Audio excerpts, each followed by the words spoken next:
1, 2, 3, 4. Rev up your engines!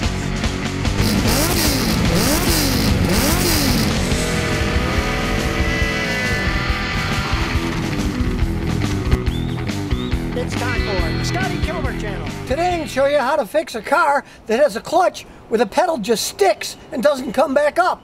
As you can see, it's pushed down, but when you take your foot off, it doesn't come back up. Now many times that's a sign of leaking clutch hydraulics, so let's check the fluid. In this case, we go over and we look inside, but it's full of fluid. So it hasn't lost any fluid. Normally, when they sink like that, the fluid is leaking externally, but sometimes they just leak internally. Now when they leak externally, you can just replace the leaking external part. But this car's 21 years old, so we're just going to change both the clutch master cylinder and the clutch slave cylinder. Because they work in tandem, and really, the clutch slave cylinder is right in the open, so it's easy to change. Now we'll change the clutch master first. First thing we'll do is we'll loosen the bolt that holds the line on here and take the line off. Then we just pull the line out of the way. Then we have to go to the other end, under the dash, and go up here and unbolt the inside of the clutch master cylinder, take the arm off of the clutch pedal. You loosen the bolt that holds the rod in, and then you can see that's out of the way, so it's not connected to the pedal anymore.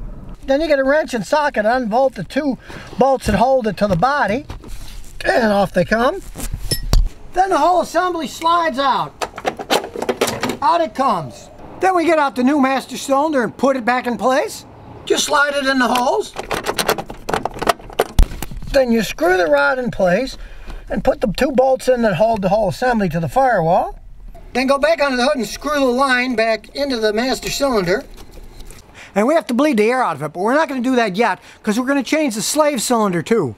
And that's right in the open down here. It's an easy job. Same as before, we just unbolt the line that feeds it.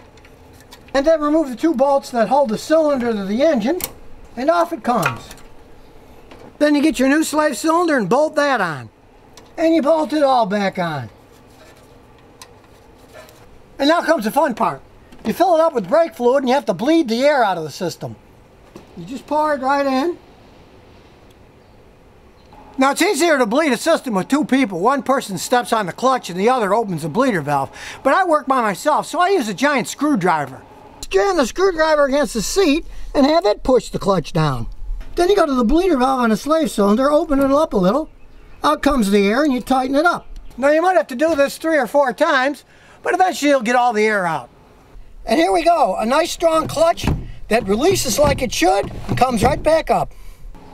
So the next time your clutch acts up, fix it yourself. And remember, if you have any car questions, just visit the Scotty Kilmer channel. And I'll answer them as soon as I escape from these birds.